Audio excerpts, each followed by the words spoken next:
I remember the clock first. And 104:07 p.m. The red numbers on the microwave glowed faintly in the dark kitchen as I pushed the front door closed behind me. My shoulders ached from the long shift. The office had been chaos all day, deadlines stacked on top of each other, a meeting that ran 2 hours late, traffic crawling the entire way home. I already knew dinner would be late. Still, the house felt unusually tense the moment I stepped inside. The television was on in the living room. My husband sat on the couch, leaning forward with his elbows on his knees. My daughter was beside him, scrolling on her phone. They both looked up when the door clicked shut. No one said hello. "Do you even know what time it is?" my husband asked. His voice was already raised. I set my bag down carefully near the door. "Work ran late," I said. The explanation barely left my mouth before he was on his feet. He crossed the room faster than I expected. The slap came sharp and quick. Not dramatic, not theatrical. Just sudden. My head turned slightly with the force of it. For a moment the entire room went quiet. Then he spoke again. "We've been waiting because of you," he snapped. "Now get in the kitchen and start cooking." I stood there without moving. Behind him, my daughter let out a small laugh. Not loud, just a quick snicker. "Mom," she said, shaking her head, "you're pathetic." The word floated in the air. It wasn't the first time the house had felt like this. That was the strange part. Nothing about the moment felt shocking in the way movies make these scenes feel. It felt familiar. Routine, even. Like something that had slowly become normal without anyone noticing when it started. I walked past them toward the kitchen. Neither of them followed. They didn't need to. They knew the pattern. The kitchen light flicked on with a soft buzz. The counters were clean.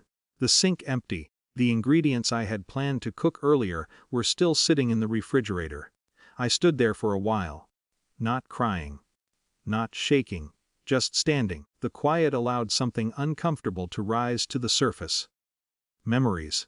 Small ones. Years of evenings like this in slightly different forms. Meals prepared after long days. Apologies offered for things that weren't really my fault. Arguments that ended with me smoothing everything over so the house could feel peaceful again. I had told myself I was keeping the family together, keeping things stable. But stability built on silence has a strange side effect. Eventually the silence becomes permission, and permission becomes expectation. Behind me, I could hear my husband speaking to our daughter in the living room. Their voices were relaxed now. The conflict, in their minds, was already over. I opened a cabinet. Then I closed it again. Instead of taking out a pan, I walked down the hallway toward the bedroom. My bag was still by the front door. I picked it up and carried it with me. Inside the bedroom I sat on the edge of the bed and took a slow breath. For several weeks I had been thinking about a number saved in my phone. A support service in the city. I had found it late one night while scrolling through articles about workplace stress and family conflict. I told myself it was just information. Just something to know about. But the number stayed in my contacts. Untouched. Until that night. My fingers hovered over the screen for a moment. Then I pressed call. The voice that answered was calm. Professional. They asked simple questions. Was I safe right now? Was anyone injured? Did I need immediate help? I spoke quietly, explaining what had happened. The words felt strange at first, like I was describing someone else's life. When I finished, the person on the line paused briefly. Then they said something that shifted the entire evening. "We're going to send a community support officer to check on the situation." I ended the call and sat still. From the living room my daughter's laughter drifted down the hallway. The sound felt distant now. 20 minutes later there was a knock on the front door. Not loud, but firm. I walked back down the hallway before anyone else could reach it. When I opened the door, 2 uniformed officers stood on the porch. One of them spoke gently. "We received a welfare call from this address." Behind me, the television went silent. My husband had stood up. "What's going on?" he demanded. The officer stepped inside calmly. "We're here to check on a reported domestic disturbance."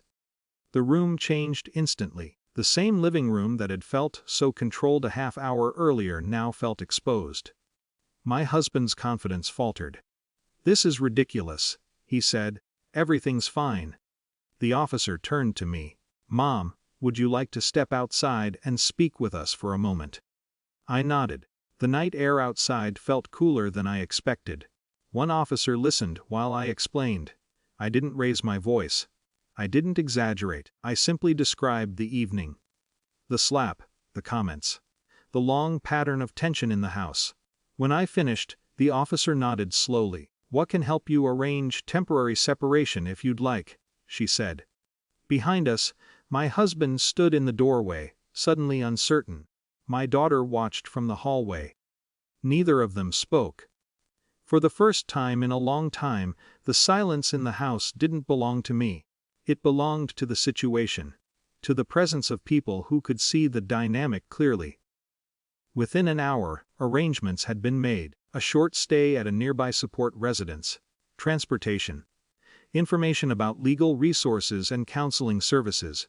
I packed a small overnight bag. My husband tried to speak once or twice, but the words never formed into anything meaningful. My daughter looked confused more than angry. As I stepped out onto the porch, the officer held the door open. The house behind me felt strangely smaller than it had earlier that evening. Not broken, just changed. No one celebrated. No one declared victory. But for the first time in years, I realized something simple. The pattern inside that house had always depended on one thing: my quiet agreement to keep it running. And that night, I had finally withdrawn it.